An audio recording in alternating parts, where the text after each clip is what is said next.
At first, the green dreams of the left, well, they're creating nightmares for most of us. It doesn't matter whether you believe in this man-made climate change crisis or not.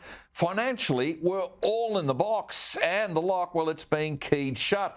I think the financial impact of it all will continue making people question this 40-year-old narrative. You know, the planet has just years left.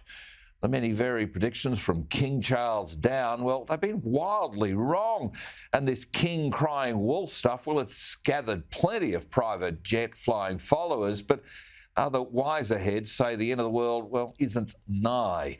An increasing number of people say we're being manipulated and drip-fed, or is it more likely spoon-fed by drips, who warn every weather event is another sign the planet is revolting against we humans.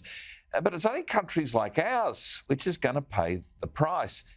Any wonder so many younger people feel the future is bleak? At school, they're told the planet is dying, and baby boomers like me had mucked it up. Well, many boomers, many grandparents of the young even believe they are to blame. At the ballot box, this grandparents' climate guilt has elected a mad green agenda, taking gas out of cooking.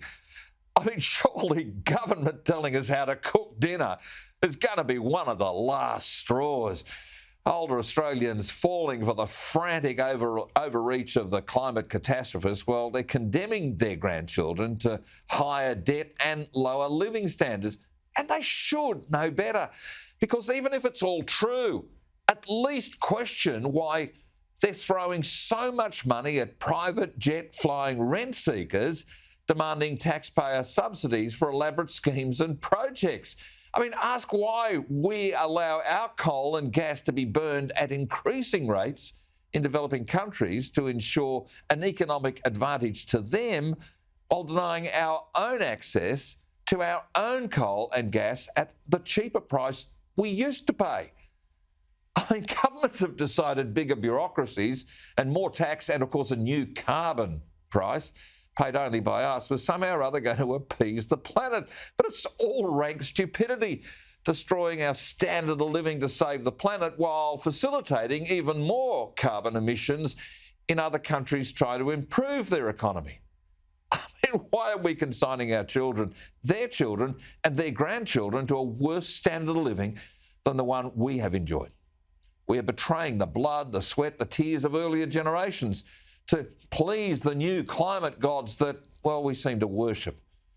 Cost of electricity is one thing. Governments can use tricky tax and subsidies approaches to actually band-aid the problem they're creating. But reliable electricity supply, that is another issue. You see, in the not-too-distant future, the zealotry of this obsessed federal minister for climate, Chris Bowen, it's going to deliver to his own Western Sydney constituency of McMahon a taste of brownouts and blackouts. Industries, they're going to shut. Jobs, they're going to go.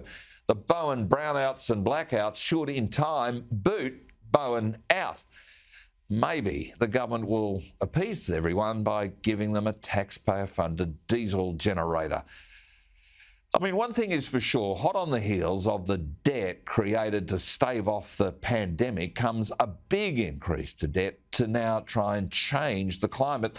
The problem is we can't write a cheque to the climate, but we do to the hangers-on. And there's a whole bunch of these rent seekers loudly demanding that they get taxpayer grease to their unproven wheels. Now, wheels are meant to be round, okay?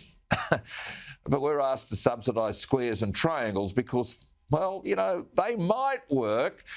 We're spending so much money, yet the ideas which actually do work get absolutely nada. Where's the investment in new coal-fired power stations? China and India, well, between them, they're building one a week right now. We're shutting ours down. And even Germany, which started this cult, it started moving towns and wind towers to actually get to the coal deposits underneath. Yet our coal is so bad, the Greens and plenty in Labor, they want to stop us selling it to other countries.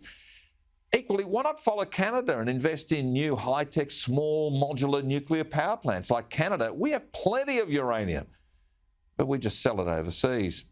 Of course, if the environment was the priority, then, well, where are the nation-building water projects to open up new agricultural possibilities in regional Australia, which would actually attract more people to move from traffic chaos and pollution in the cities to decentralise our population and indeed our economy? You know, the environment isn't the important factor in all of this.